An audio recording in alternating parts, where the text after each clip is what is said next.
알파벳 M은 운전을 좋아하는 사람, 그리고 자동차를 좋아하는 사람을 대변하는 아이콘과도 같았습니다. 하지만 BMW M에게도 분명히 약점은 있었어요.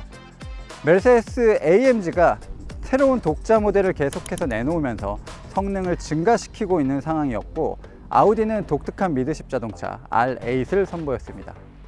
BMW는 1978년 M1 이후로 독자 모델을 만들지 못하고 있었어요. 그러다 최근에 나온 모델이 바로 이 두 번째 독자 모델 BMW XM입니다.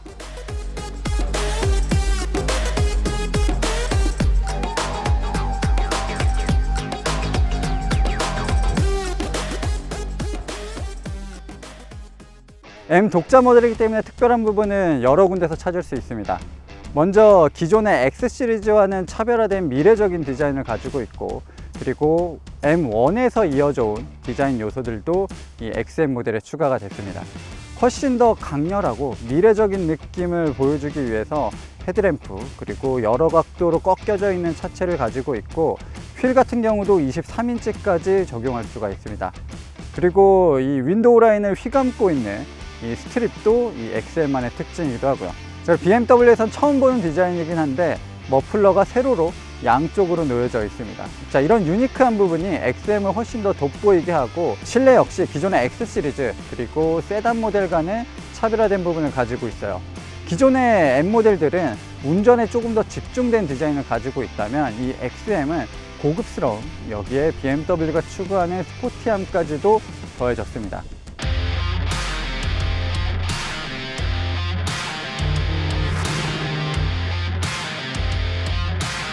가장 중요한 건 이 차에게 과연 M이라는 배지를, 그리고 유일한 M이라는 배지를 붙이는 게 맞는가일 것 같아요. 자, 이 차에서 무엇보다 중요한 건 결국엔 성능입니다. 자, 수십 년 동안 M 전용 모델을 만들지 않던 BMW가 대뜸 이렇게 SUV를 M 전용 모델을 만든 건 분명히 노림수가 있었을 거예요. 그게 성능이든 혹은 이 M의 새로운 비전이든 무엇인가 전달해 줄 게 있었을 거란 말이죠. 일단 파워트레인 측면에서는 완전히 새롭습니다. 자, V8 엔진은 여전히 강력한 성능을 발휘합니다. 500마력 가까운 최고 출력을 가지고 있고, 최대 토크도 터보 엔진답게 뛰어난 편이에요. 그런데 여기에 200마력 수준의 전기 모터가 추가되면서 최종적으로 653마력의 최고 출력을 발휘합니다. 자, 큰 엔진, 큰 차체의 큰 엔진, 플러그인 하이브리드 시스템까지 더해지다 보니까 무게는 무려 2700kg이면서 마치 전기차 수준으로 무거워졌어요. 그럼에도 엔진과 전기 모터의 출력이 워낙 높다 보니까 자동차가 둔한 느낌을 주진 않습니다. 자, 그리고 역시나 출력, 속도, 이런 표면적인 수치도 중요하지만 어떠한 감정적인 것을 전달해 줄 것이냐도 상당히 중요하잖아요. BMW는 그런 것들을 너무나 잘 알고 있습니다. 이 8기통 엔진의 사운드와 이 반응은 너무나 원초적인 느낌이 강해요. 자, 이렇게 변속이 될 때 자동차가 덜컹하는 느낌, 그리고 그때마다 터지는 사운드는 사실 이 차가 굳이 그렇게 빠르지 않다고 하더라도 만족감을 주기엔 충분합니다.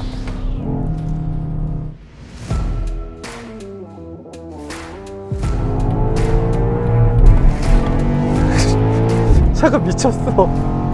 자, 심지어 이 차는 전기 모터가 언제나 차체를 꾹꾹 눌러주고 있기 때문에 다른 M 모델과는 확실히 차별화된 이 모션을 보여주고 있습니다. 2700kg 정도 되는 SUV 중에서는 진짜 단연코 가장 반응이 빠르기도 하고 운전 재미를 가지는 건 분명해 보여요.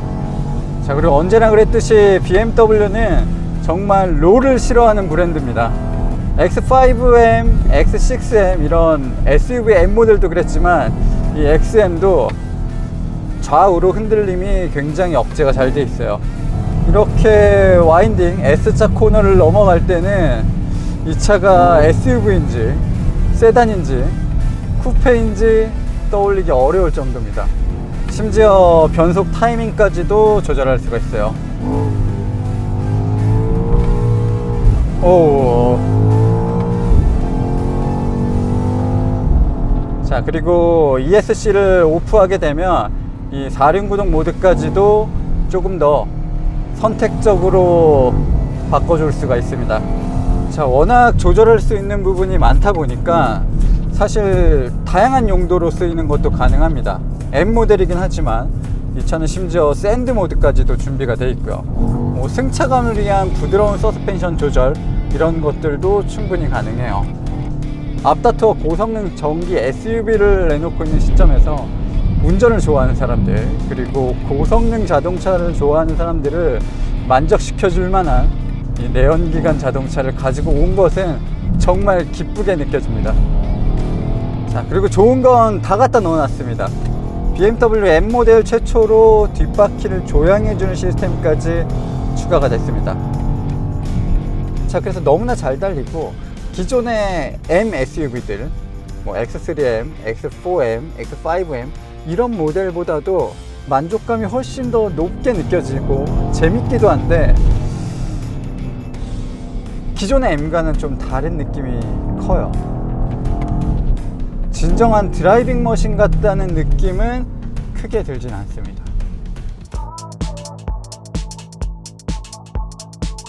지금 시승을 하고 있으면서도 이 XM이라는 자동차가 무엇을 의미하는지 굉장히 헷갈리기도 하고 정의 내리기 상당히 어렵거든요.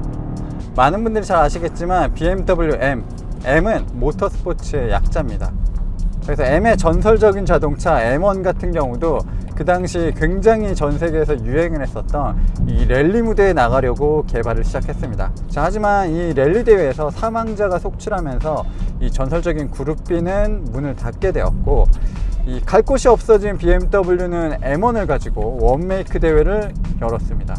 아이러니하게 지금 M1이 훨씬 더 희소 가치를 띠는 건 그 원메이크 대회 때문입니다. 원메이크 대회에는 M1을 가지고 있는 사람은 누구나 참가할 수 있었는데, 니키 라우다처럼 전설적인 드라이버도 참가한 반면에 일반적인 아마추어까지도 함께 경기를 뛰었어요. 그러다 보니까 이 대회에서 무수하게 많은 M1이 박살이 납니다. 그래서 오늘날 훨씬 더 희소 가치를 띠게 된 거고 전설적인 자동차가 된 거죠.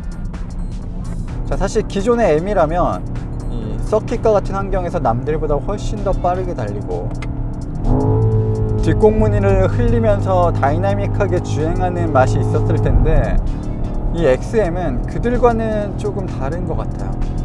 사실 그래서 헷갈리고 혼동이 오는 거거든요.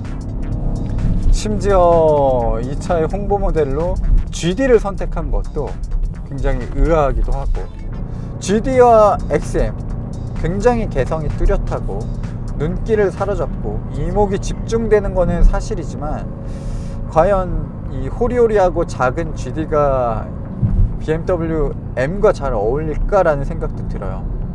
개인적으로는 정말 역사적인 BMW M의 두 번째 전용 모델이 모터스포츠 헤리티지도 잃어버리고 BMW M의 방향성도 제대로 제시하지 못하고 그저 패션카, 펀카로 남는 게 아닐까라는 우려마저 듭니다.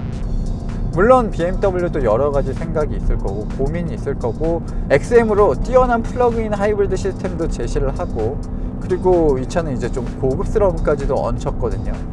M이 추구하는 새로운 방향성, 뭐 여러 가지를 더 보태서 이 차로 새로운 M의 시대를 열겠다라는 포부일 수도 있겠지만, 굉장히 오랫동안 BMW M을 사랑해온 입장에서는 쉽게 받아들이기는 어렵습니다.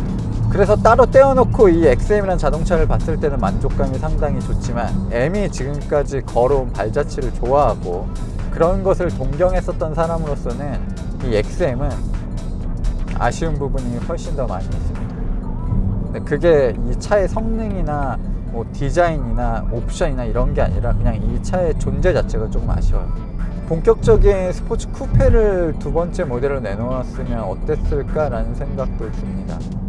자, 배터리 용량이 꽤나 큰 편이고 예전 플러그인 하이브리드 모델과는 다르게 이 차는 차체 밑바닥에 배터리가 넓게 깔려 있습니다. 자, 그래서 전기 모드로만 갈 수 있는 거리도 상당히 늘어났어요. 그리고 강제로 이 배터리만 먼저 사용하는 일렉트릭 모드까지도 쓸 수가 있어요. 자, 그런데 시승을 해보니까 뜻하지 않은 단점도 생겼습니다. 배터리가 늘어서 전기 모드로 갈 수 있는 거리는 충분히 늘어났고 전기 모터 출력도 세졌어요.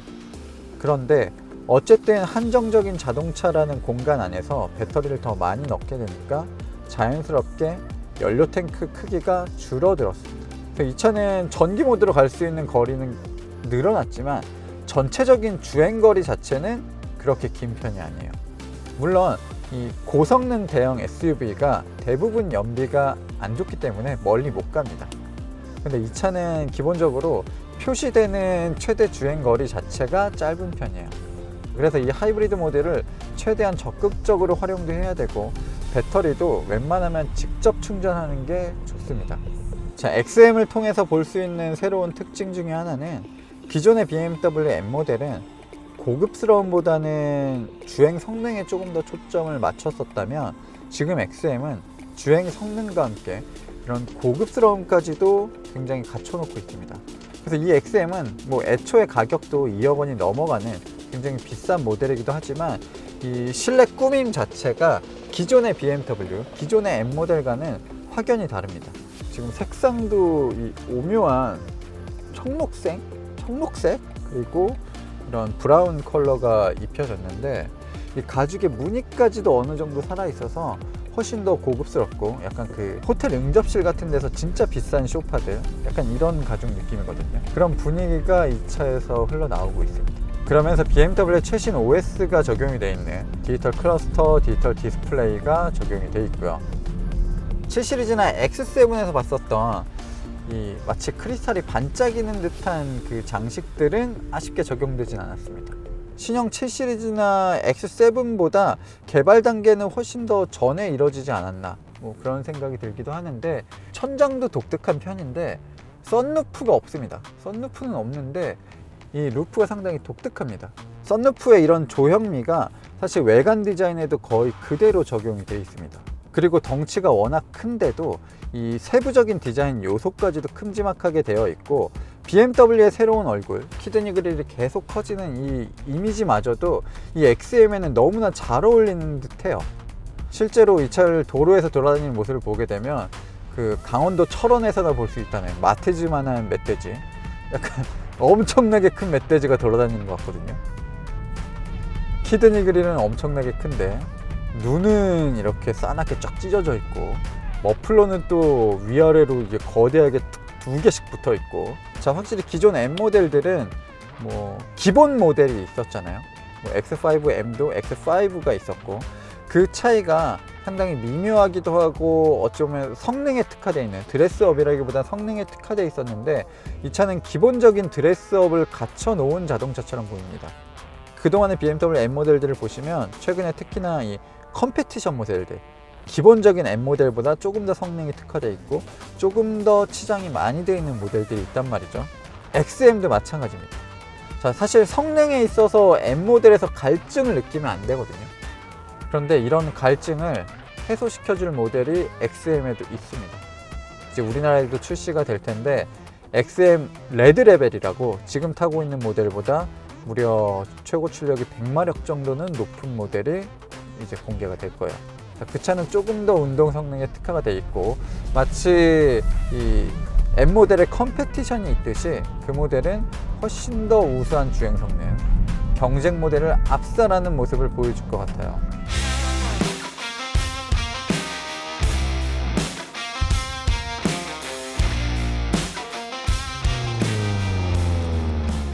지금까지 BMW XM을 시승했습니다. 사실 아직까지 풀리지 않는 의문들도 많이 있지만 그래도 앞으로 이 XM을 시작으로 BMW M이 보여줄 미래가 굉장히 기대가 되기도 합니다. 차후에 나오는 새로운 BMW M 모델을 기다리면서 이번 XM 시승기를 마치도록 하겠습니다.